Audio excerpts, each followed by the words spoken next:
ijil saking jroning plura mapan ana ing ngaloka nanging Prawadya Durandara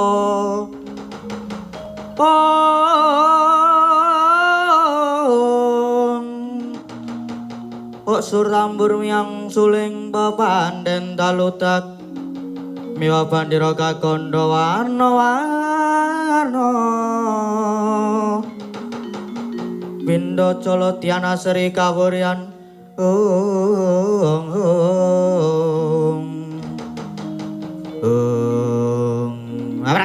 Merkencang marutayang tineka ruwang kali cothe sapa sing gawe iki kama jalan bayu nyageti ulun ana apa inggih pukulun Narada kula ngertos menawi pukulun wonten saking ngarsanipun pukulun Hyang Jagat Direnata semunipun kagol kagelan penggalipun pukulun Narada lan semangke paduka badhe tindak pundi wa wah iya ana apa Narada bapakku ana arep menyang endi ulun bakal medhun Marcapada kenging menapa badhe mandhap lha wis ora digunakake meneh kok ning kaya ulun wis dipecat saiki Narada wis ora dadi domong mula wis rasah nganggo sesebutan ulun apa kita sing ana saiki basane mung aku karo kowe ngono kok ngaten sebabipun menapa Kamajaya ayo ngerti ya Nger iki mau adi guru nampa soane Betari Durga sing surasane Durga dipotah karo anake ya kuwi Dewastrani nyuwun supaya didhawuhke karo Betari Dresanala moko kowe wis ngerti dhewe to yen Dresanala kuwi wis diwengku garwa dening Arjuna neng wangune adi guru malah kena pengaruhe Durga kang banjur dawuh karo Bathara Brahma supaya Dresanala dibekatke karo Janaka lah busana adi guru cengkah rembug karo Punwa iki aku wis ora sarujuk banjur aku ditundung dipecat le dadi dewa ngono wis aku arep lunga saiki aduh yen mekaten kula nderek paduka kemawon pukulun wah iya Bathara Bayu karo Kamajaya iki nggone wong jujur sing salah bakal diseleke sing bener bakal tak belani aku melu kowe arep melu ki arep mangan apa wah kowe ngrekoso kok ora dadi dewa tanggung jawab sapa sing arep tanggung jawab sapa wis ora cekel gawe bakal dadi gelandangan mboten napa-napa pukulun kula nderek wah angel ya wis kena melu ning aku njaluk gaweanmu dhisik kebarengipun kados pundi tak kandhani ya Adi Bathara Guru kae ketoke saben dina caket runtang-runtung karo aku ning jane kae mung tata gelar jane Adi Guru ki sengit karo aku kelebu dewa-dewa ki akeh sing sengit karo aku mula seneng nek aku dipecat mula kowe iki ngaten weh lah tenan kok akeh lho contone sing ketoke saben dina gulang-gulung ning jebulane ligung saka mburi mergo saiki iki akeh kanca tegelar kanca mateni kanca ki akeh saiki mula saiki ngene sak lungaku saka Adi Guru saka pandukaku Adi Guru mesti banjur tau karo para dewa supaya gawe cintrakaku karo Durga balane Durga supaya gawe cintrakaku lah coba kae delokon kae lho ngarep kae wis ana wadyabala kae mesti wadyabalane Durga lan Dewasrani mula aku njaluk gawemu aduh yen mekaten kula ingkang badhe mapakaken Narada bapakku tak belani tak pethuke sing arep gawe cilakamu ya wis gage pethukno sing do praitno ati-ati ya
Putra bolongang tuminggal prang cambo samya ngetali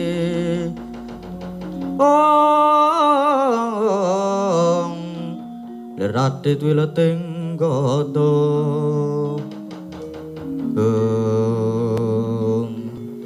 Ingkang tak goleki Bathara Narada Neng iki kok ana sing methuke aku nganggo sandhangan cara dewa Apa kowe dewa? Iya Ulun dewa wisik ulun Bathara Kamajaya. Wah, Bathara Kamajaya. Dewa bagus kowe. Kita titah sapa? Aku kekeseting sinuwun Prabu Dewa Srani jenengku Tumenggung Mandala Krida. Ya Krida Mandala, ya Mandala Krida. Kamajaya. Sumingkira ndi Bathara Narada sing wis wani cengkeh rembug karo pukulun Bathara Guru. Kuwi uga dianggep dadi pepalang gegayuhane ratu Gustiku Prabu Dewa Srani. Dewa Srani kuwi wong nasar tumindake. Lan kowe ora kena caket kelawan pukulun Bathara Narada ulun ingkang bakal nerenggalani. Babu wani ngalang-alangi.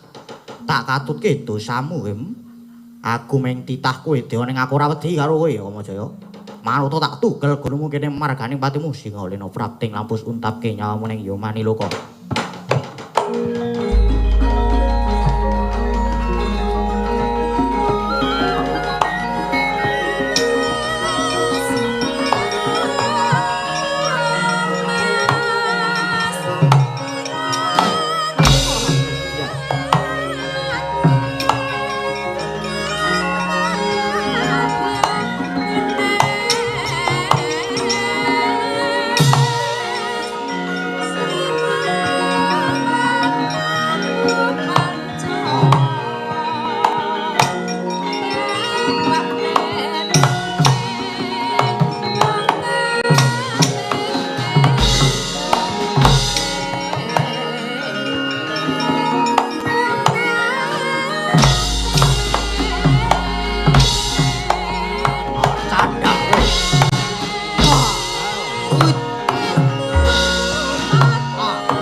Sesumbar keter-pater bumi gonjeng kumaludo guntur ketuk ong ong ong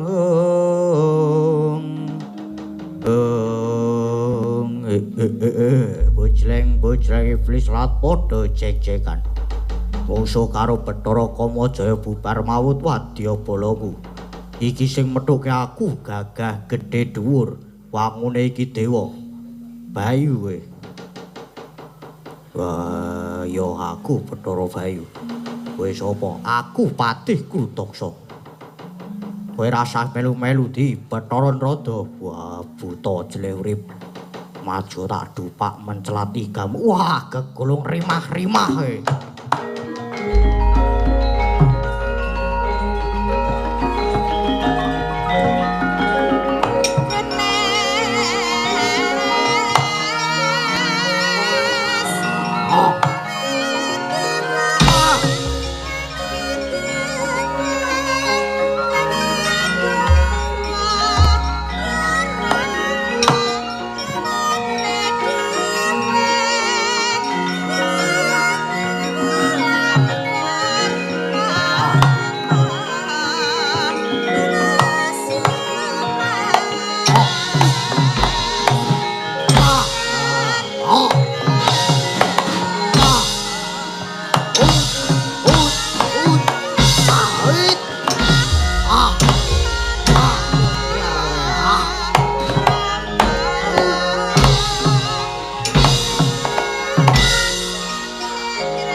salda palwana ting ranu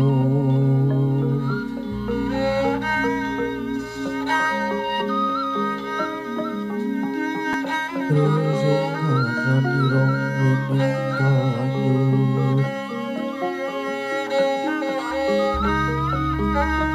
manis lingira Gusti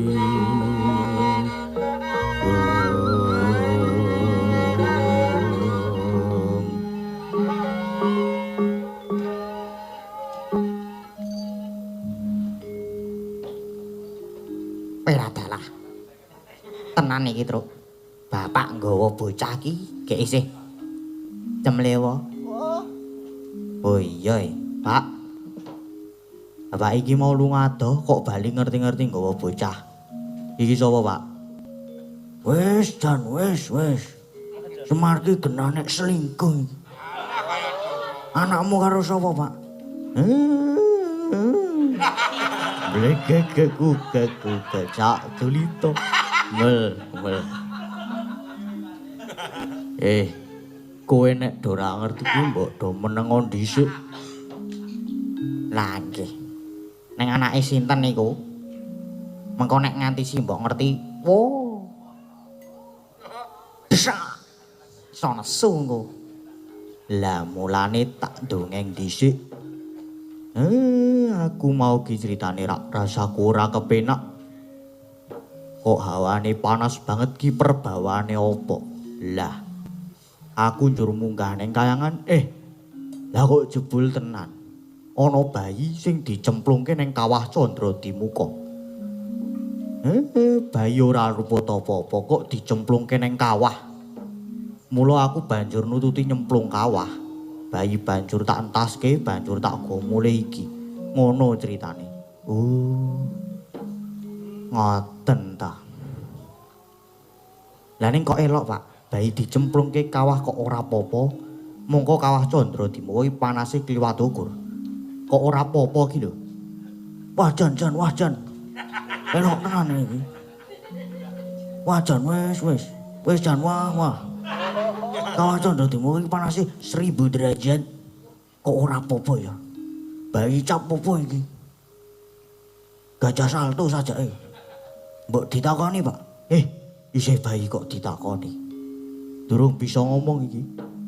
Nah, mula ben kabeh padhang lan bayi iki dimen genep kanca ndriyane. Kowe do menengo dhisik, bayi iki arep tak gigi mangsa. Semare koten prayetno samudire seko balik titiane kandayane trisunya purnama sasi kilar-kilar semet di tengahing latar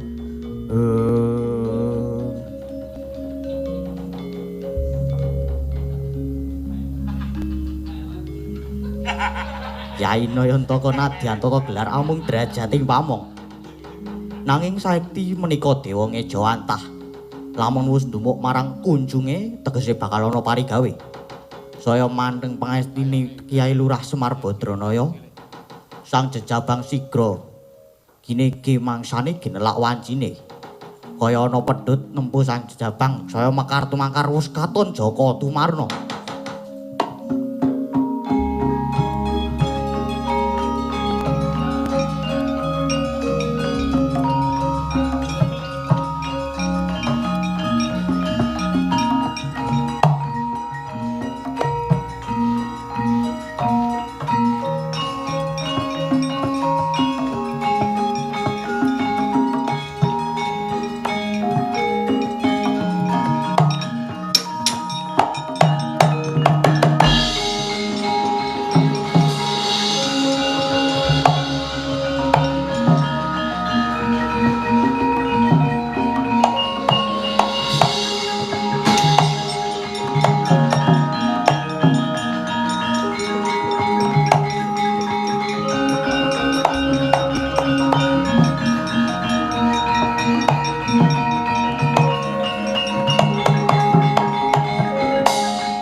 Bareng tak gigi bayi mau saiki wis dadi joko remaja.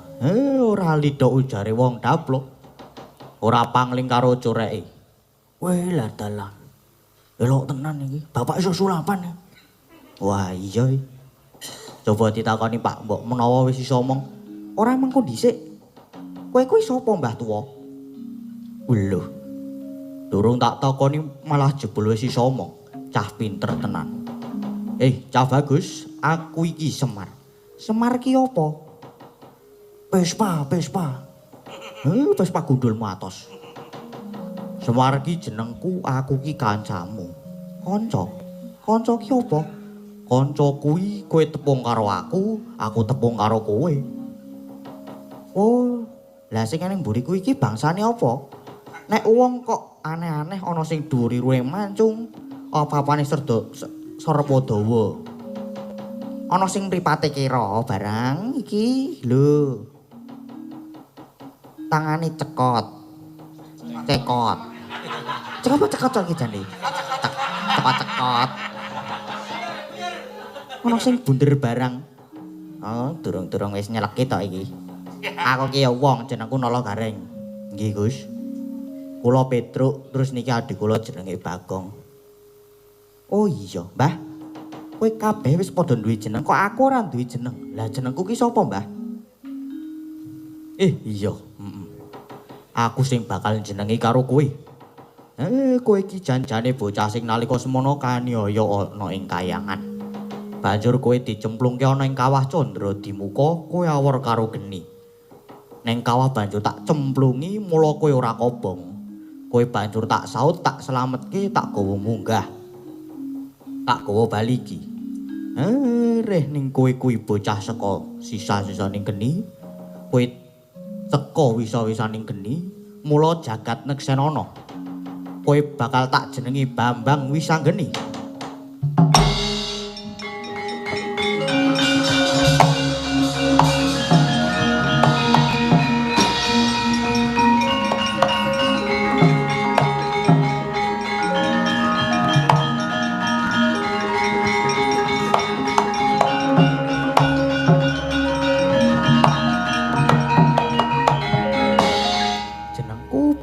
Wisanggeni. Iya, Wisanggeni. Tegese dumadi saka wisaning geni. Oh, iya. Lah terus sing mijekke aku, sing nglairke aku sapa, Mbah? Bapakku iki sapa? Lan biyungku kuwi sapa, Mbah?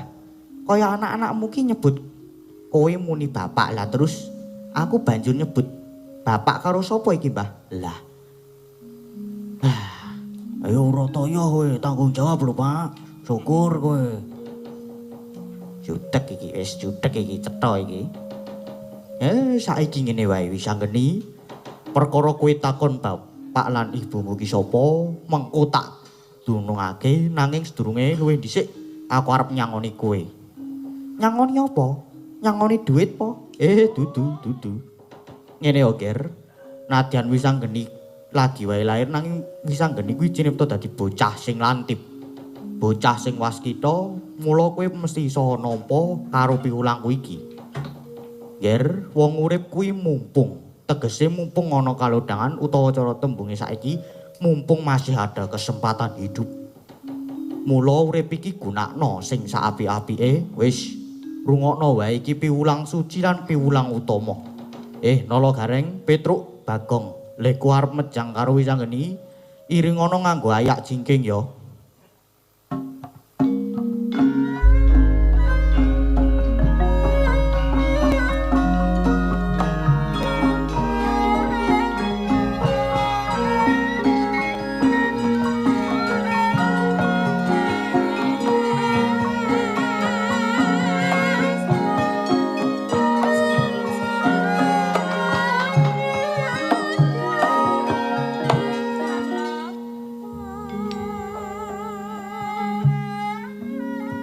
Wisanggeni iki sangune urip ing Marcapada.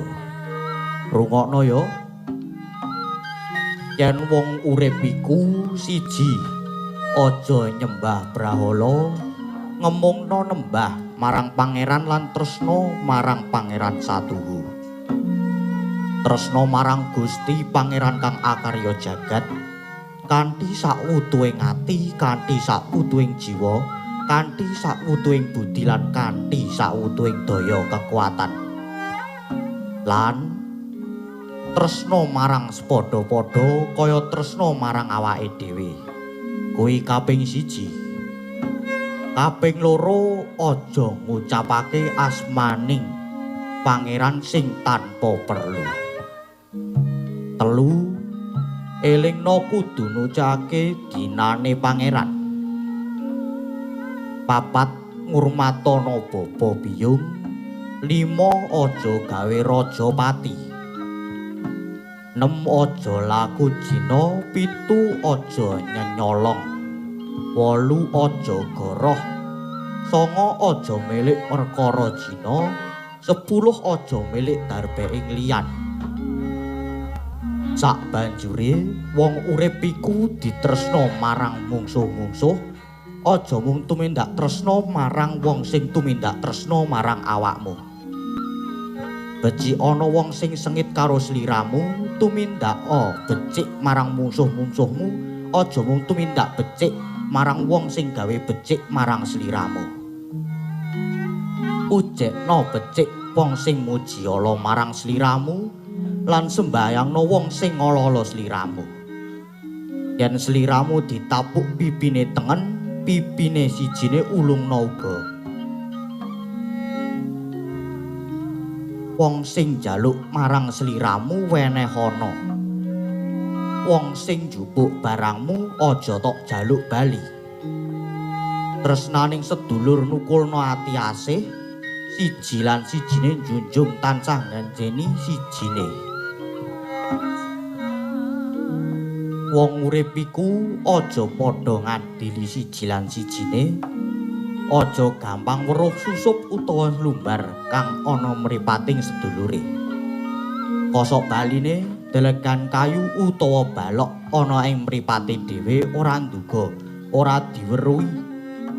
Delegan kayu sing ana ing mripate dhewe ilang ana dhisik.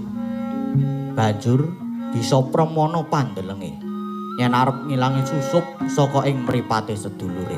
Niku den sak banjure wong urip iku kudu padha gatekake siji lan sijine. Uga karepen kabeh padha ngrasakake kabejan.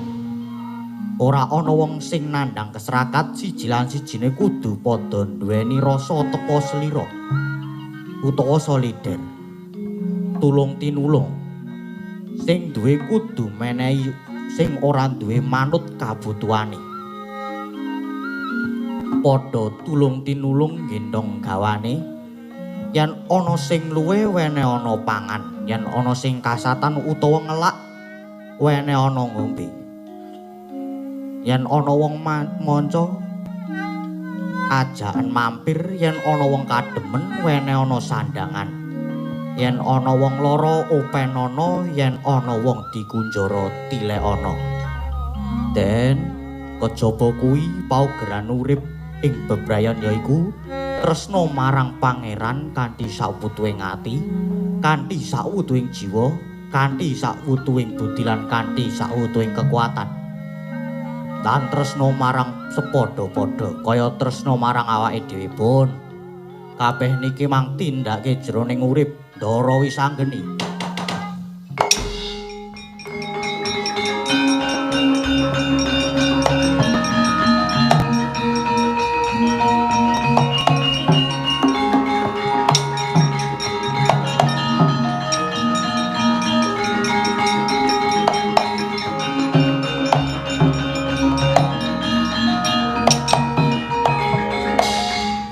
Apa ingkang dadi dawuh mesti bakal tak estoke. Iya. Merga iki piwulang suci kanggo sanguning urip. Iya, banjur pitakonku ngarepmu piye? Bapak lan ibuku sapa? Kowe saiki mangkata munggah njujuk ning kayangan wae. Takono karo para dewa-dewa. Dewa ki apa? Dewa ki gedhe tur dawa. Wah, angel. Dewa ki pokoke kowe ngejak lunga karo aku terus njajake. Kuwi jenenge dewa.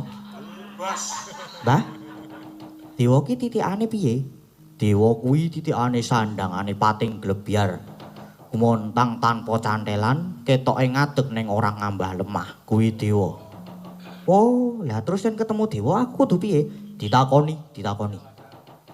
Ngerti karo bapak karo ibuku apa ora? Nek ditakoni muni ora ngerti, banjur diapake? Nek ora ngerti ditaboki. Dijotosi diantemi mawon. Wis, yen ngono aku tak menyang ning kayangan. Dewa-dewa tak takonane sapa bapa lan ibuku. Nek ora ngerti tak taboki kabeh. Ngono to, Mbah? Lah, ngono kuwi bener-bener. Nek aku weling, mengko nek ketemu dewa sing tangane papat, kuwi sing dadi tetungguling dewa. Tetungguling ki apa? Tetungguling ki ketuane, pemimpine. Kuwi mengko ajaran. Oh, ya. Yen ngono tak mangkat saiki, dewa-dewa tak ajare.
Pawongan sandhangane pating glebyar gumantung tanpa cantelan. Sikile ora ngambah lemah. Apa kowe dewa? Iya. Ulun dewa, ulun Bathara Indra. Kowe sapa? Dene ana bocah wani malang kadak metuke karo dewa. Jenengku Wisanggeni. Bocah saka ngendi? Lah mbuh, aku ora ngerti. Mulane arep takon karo kowe, bapakku ki jane sapa?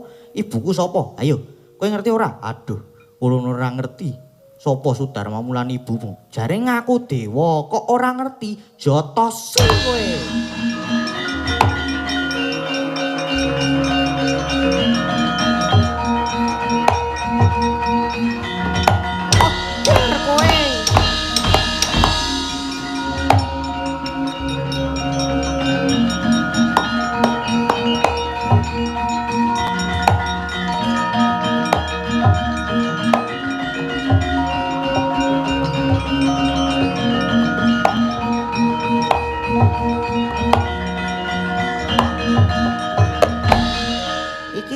Dewa Jenggunung. Sapa kowe? Iki Bathara Yamadipati. Oh, kowe ngerti ibu karo bapakku ora? Waduh, aku ora ngerti. Oh, alah ora ana gunane lemu dadi dewa.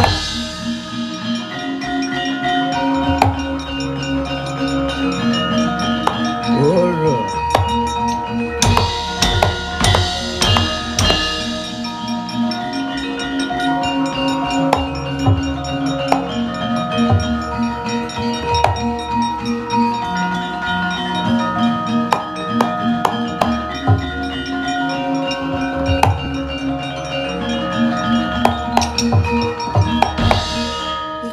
Dewa kok gagah bagus, rasaku kok kaya wis terak banget. Umpama kowe iki dadi mbahku ngono, jane wangun lho. Wangun piye? Ulun dudu mbahmu. Oh, nek upama dudu mbahku kudune kowe ngerti sapa ibuku. Aduh, Nger, ulun mboyang ngerti. Ora ngerti ya malah tak ajak kowe.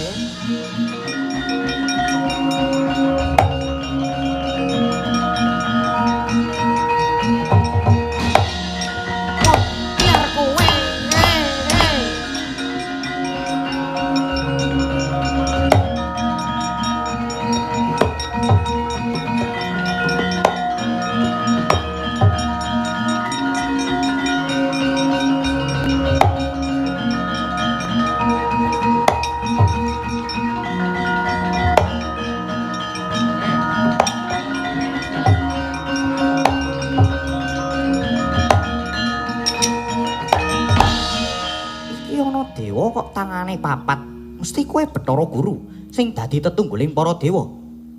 Iya ulun Bathara Guru. Kita wis anggeni wani gawe gegering kayangan. Dewa-dewa kabeh tok pulasara. Ya wis ben. Salahe jare ning aku dadi dewa mung ditakoni sapa bapa lan biyungku kok ora ngerti. Jodo tak jiotosi kok pokoke. Ayo, saiki mung kari siji kowe Bathara Guru Wangsulana. Sapa sejatine bapa lan ibuku? Saya kedlarung sing dadi wuwusmu wis anggeni. Kita iku mung wujuding titah. Wanuh wani marang ulun tampanana ketiban guntur gendi guntur angin. Ajur mawur kowe wis anggeni.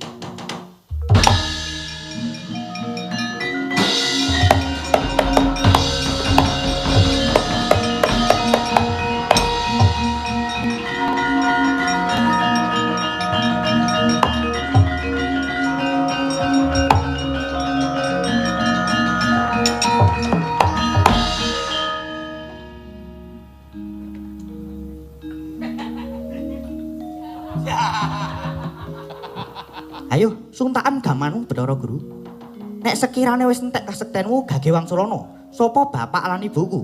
Persajan wae ulun mboyang ngerti. Wah, lah jare tetungguling para dewa kok ora ngerti.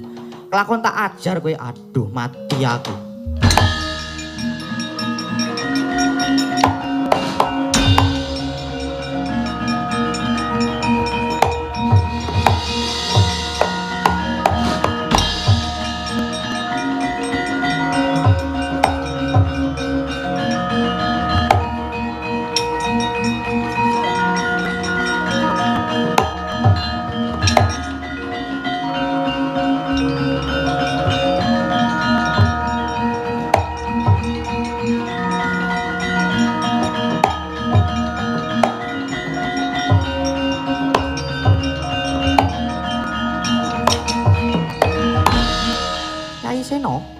Lungane adimu Arjuna ki wis pirang sasi? Ora mung sasen. Ning malah wis taunan. Wah, kuya kumun jlamprong angger wis madhep karo wong wedok nganti ora eling. Saben cerak karo wedokan anyar mesti banjur lali karo sing nang omah. Nanging jarene kalenggan iki Janaka lagi duwe gawe. Ya kuwi mitoni garwane sing ana Dresila geni ya kuwi Bathari Dresana lho. Sing saiki nggone ngerbini udakara wis 7 sasi. Nanging iki kok malah ana kabar bab kahanan Dimas Arjuna. Lho. Kok sik Sena? Ketap-ketaping angkasa kae pukulun Hyang Guru. Ana apa kae? Kresna Werkudara ulun tulung ana ngger.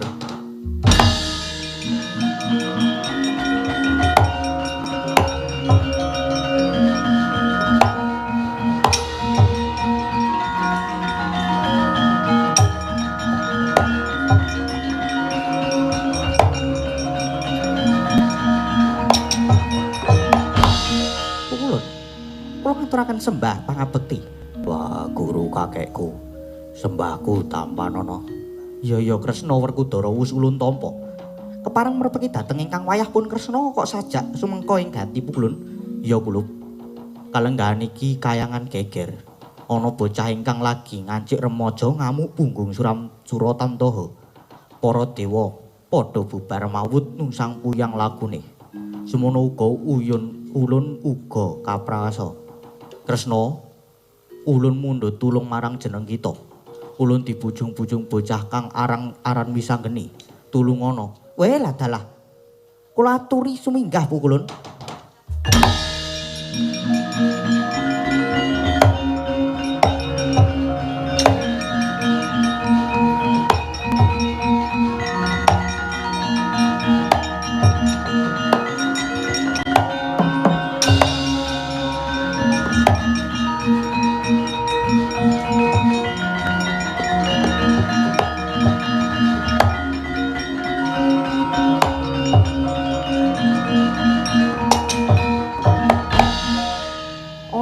Irang Tunteng, sapa iki?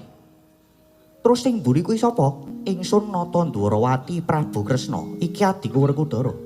Oh, kowe ya klebu dewa? Dudu. Aku dudu dewa. Wah, sajake bocah iki sing jeneng Wisanggeni. Jebul pancen bocah murang tata ora duwe sopan. Sumingkira tak jangkai. Oh, sik, sabar Werkudara. Kowe sing jeneng Wisanggeni ya? Ya, jenengku Wisanggeni. Prabu Kresna, kowe ngerti beburonku? Ora, kowe iki ngoyak-oyak sapa to? Lan beburonmu sapa? Beburonku dewa sing tangane papat jenenge Guru. Kowe ngerti? Ola yen kowe arep ngoyak beburonmu, aku sing renggalani merga pukulun Bathara Guru kae sesembahanku. Oh, lah yen ngono malah tak katutke dosamu kelakon tak ajar. Mengko dhisik, mengko dhisik.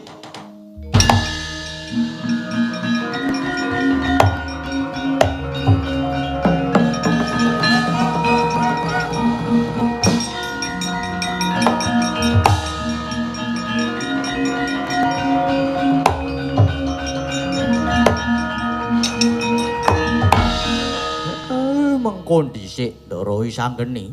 Ora. Aja tok penggak, Mbah. Tak ajari wong ireng tunteng iki. Kosik to, kosik. Sapa-sapa kok njur arep diajar. Sampeyan nek arep wani karo piyai niki bakale kualat. Kualat ki apa? Kualat ki kaya jambu mete. Sirahe ning ngisor. Ora kosik. Iki piye to? Kok malah ditutke Semar barang? Kakang Semar iki genahe piye? Ngaten nggih Sinuwun. Cobi to mang prisani lari niki. Mula lari niki ampuh tenan nggih to. Merga niki niku apa iya? Nggih niki lari niki niku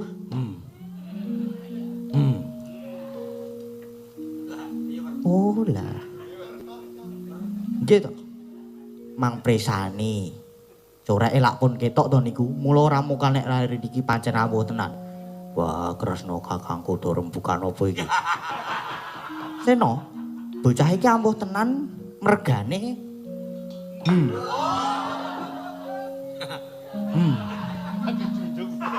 Ora tekane aku. Apa iya Semar? Nggih, nggih. Jan kados ragil sampeyan Ndara Antasena ya ora iso basa. Lah prayogane banjur piye Semar pun? Nek Wisanggeni niki arep ngoyak guru pun kersane mawon. Ben dewa-dewa sing do murang tata niku ben diwelehke kalih lare niki. Pun ditutke mawon, diawat-awati mawon. Ya wis aku mung manut kersane Kakang Semar wae. Mbah Semar, iki do rembugan apa to? Ora apa-apa, ora apa-apa. Wis kono oyakan Bathara Guru. Oh iya, tak oyak Guru, mandek kok.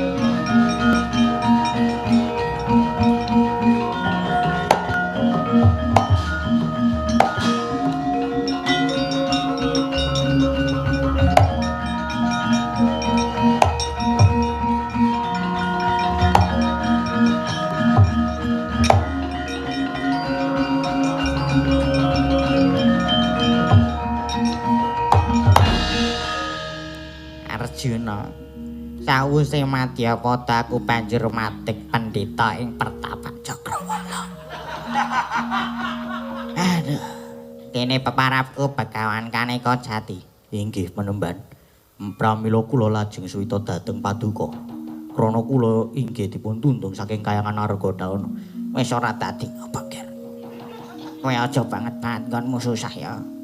Siji Pesni, loro Jodho, telu Wahyu, papat Kodrat. Kabeh iku kapurba ana pangwasaning Kang Murping dumadi. Mula aja sumelang ya, percaya wae ya, Nger. Kayangan Suralaya saiki kahanane lagi nusang puyang numbuk bentus. Mengko ya bakal tentrem meneh. Merga Bathara Guru kae mung keblithuk tembung manis. Inggih. Panembahan. Kula inggih namung gumun ing atase para Jawata menika papaning kasampurnan nanging tasih saged menceng. Lah aja kaget. Aku wae sing kaget. Kowe ora usah. Wong dewa ki ya isih kadunungan kulit daging. Dadi ya isih tetep kadunungan lali no salah lan apes. Merga dewa kuwi ya dudu menungsa sing sempurna. Dewa kuwi mung kena lara nanging luput ing pati kaya Bathara Guru kae iso salah. Kuwi ya wis dadi lelakon sandhangane jroning urip. Neng mengko sing lali mesti bakal eling, sing menggok bakal jejeg meneh. Wis, kowe saiki lungguh mburiku kene. Mengko upama Bathara Guru tekan kene, kowe aja ngaku jeneng Arjuna. Neng mengko digawe bingung wae. Inggih, ngesoaken dawuh Bapa Peremban Kaneka Jati. Kakang Narada mboten pangling menika, Kakang.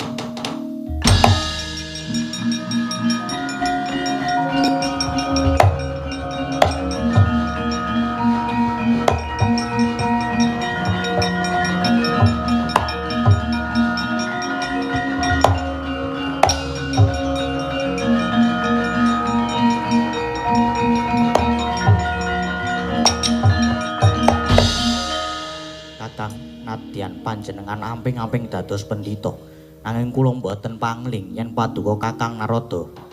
Narada sinten? Kakang Narada inggih Kaneka putra. Kaneka sinten? Jumadi. Wonten dawuh Peremban Kaneka Jati. Kilo ana piyai rawuh ing Pertapan Cakrawala kene. Kok nyebut ngarani jarine aku Bathara Narada Jumadi. Inggih, kula piyambak inggih gumun Bapa Resi. Iki malah Arjuna uga ana kene. Arjuna sinten? Menika pun Jumadi. Kakang Narada sampun gawe bingung kula. Kakang kula sampun nglenggana dhateng sedaya kalepatan kula. Kakang kula nyuwun tulung dipun bujung-bujung kalian lare ingkang ngaken nami wisanggeni. Kula nyuwun tulung Kakang. Lah rak urung meng njaluk tulung ta kowe iki.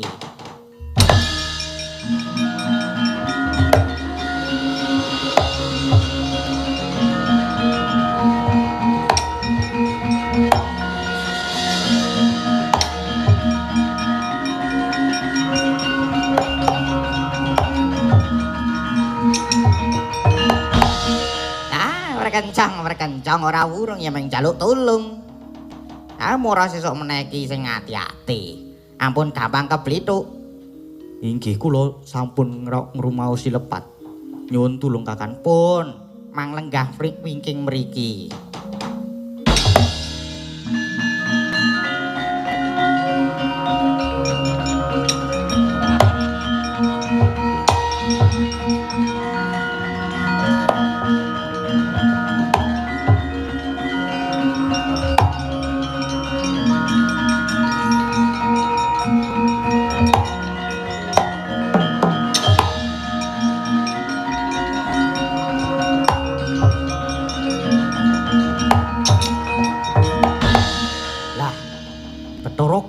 Kene saiki neng iki sapa kok ana wong cendhek kaya ceret.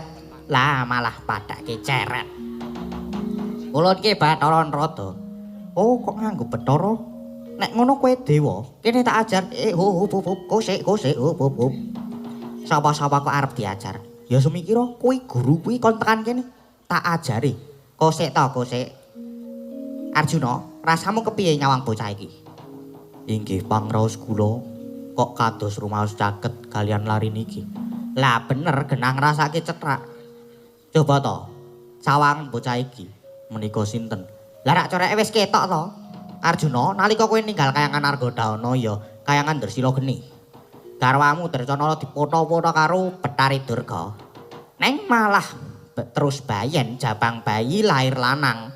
Banjur karo Durga dicemplungke kawah ning bayi dislametke Kakang Semar. Banjur dijenengi Wisanggeni dadi bocah iki ya Wisanggeni iki putramu sing paturan karo Drasanala, anak lanang.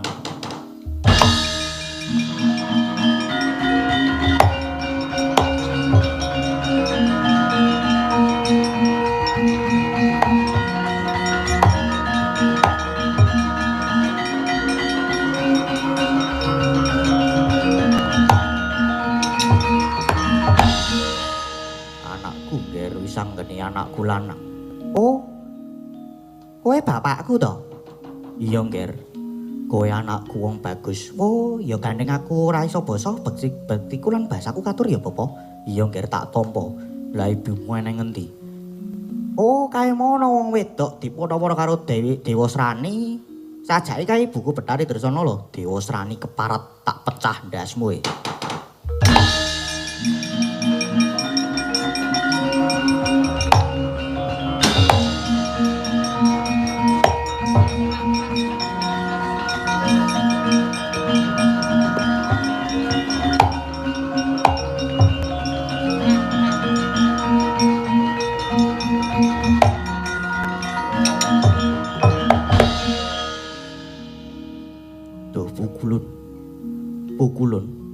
boten nginten bilih paduka ingkang lenggah wonten singasana ati. Jagadipun wisanggeni. Iya Guru. Mulane wisanggeni duwe kasekten linuwih merga pancen ulun ingkang ngemongi. Mula siji, Antasena loro wisanggeni kita aja wanuh wani merga bocah loro kuwi pancen dadi kekasih ulun lan dadi kelangenan ulun. Nadyan bebasane Antasena lan wisanggeni iki tunggal kewarisan nanging saiki luhur bebotene jujur tumindake. Negakne kautaman. Inggih ulun, kula nyuwun pangapunten. Wisanggeni ulun mundhut ngapura ya ngger kabeh ingkang ulun tindake saiki mung dadi tandha ulun kalimput. Ya wis ora dadi ngopo. Neng sesuk meneh aja dibaleni. Lah ngandel mboten. Wisanggeni wae iso ngandani kok. Oh. Manik Maya lan kita Narada mangsa boronggon kita ngemong marang kekasih ulun wisanggeni lan bab murkane Durga mangsa boronggonmu ngendhake inggih ngestuaken dawuh Bikku ulun.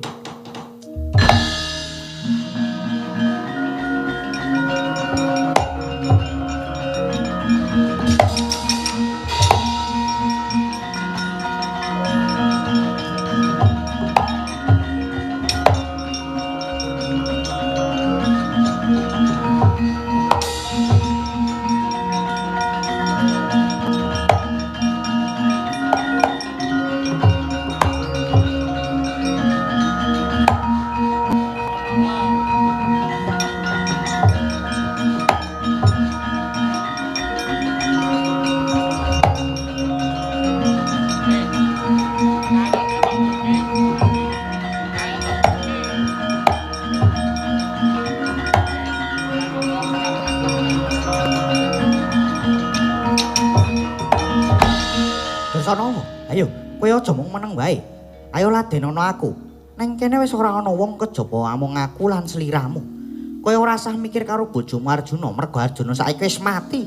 Mula kowe meneng aja meneng wae. Ladenono aku. Aja nganti entek kesabaranku yen kowe ora gelem kelakon tak rudha paripeksa. Menungso keparat tak pecah ndasmu.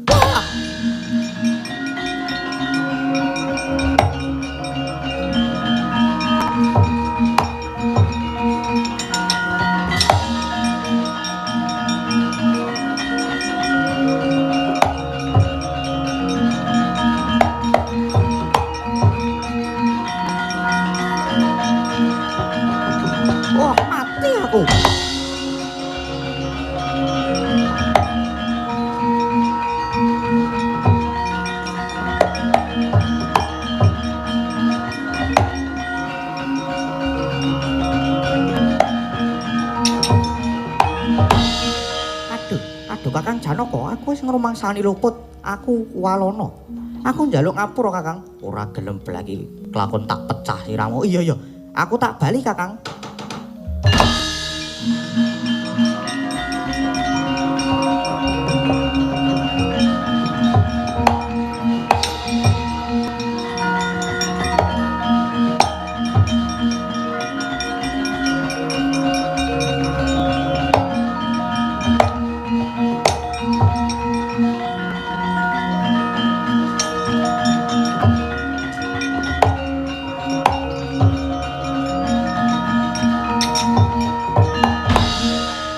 Dewa Srani.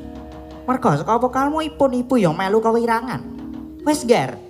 Kowe mung kudu nrimo sesuk tak gayoke wanita liyane Dresana lho. Wis, ayo bali wae. Inggih, Ibu.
Niki lakonipun padhang, dasare Ndara Wisanggeni nggih pun manunggal kalian Rama lan ibune. Pramila kanthi purnaning lampahan Wisanggeni lair niki sageta dados sarana tumuruning kanugrahan temah babar kabagyan lan kaendahan. Sumrambah dhateng ingkang mengku gati ingkang winantu ing pakurmatan panjenenganipun Rama Martinus Ngarlan saking Paroki Santo Petrus Pekalongan. Lan ugi dirgahayu ke-90 Keuskupan Purwokerto. Mugi Keuskupan Purwokerto sansaya ngrembaka sentosa hanjahing bawana tansah binerkahan dening Gusti Kang Akarya jagat. Rahayu, rahayu, rahayu.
Hey there. Subscribe to my channel. And also press this bell icon.